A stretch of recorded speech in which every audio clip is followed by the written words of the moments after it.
ஏசாயா 60:5 சொல்கிறது, உங்கள் இருதயம் அதிசயப்பட்டு பூரிக்கும்.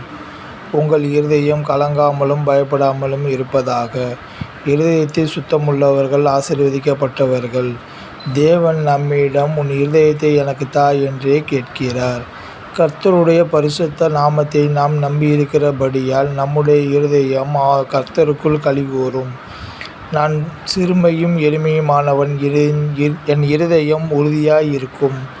நான் வெட்கப்பட்டு போகாதபடி என் இருதயம் உமது பிரமாணங்களில் உத்தமமாயிருக்கக்கடவது. வாலிபனே, உன் இளமையிலே சந்தோஷப்படு, உன் வாலிப நாட்களிலே உன் இருதயம் உன்னைப் பூரிப்பாக்கட்டும் என்று சாலமோன் ஞானி சொல்கிறார். உங்கள் இருதயம் சந்தோஷப்படும். உங்கள் சந்தோஷத்தை ஒருவனும் உங்களிடத்திலிருந்து எடுத்துப் போட மாட்டான். தேவன் நம்மை அதிசயமாகவும் அற்புதமாகவும் உண்டாக்கி நம் இருதயத்தை அன்பாக பூரிப்பாக்குகிற தேவனாய் இருக்கிறார். நம்மை சந்தோஷிப்பிக்கிற தேவனுக்கே மகிமை உண்டாவதாக. ஆமென்.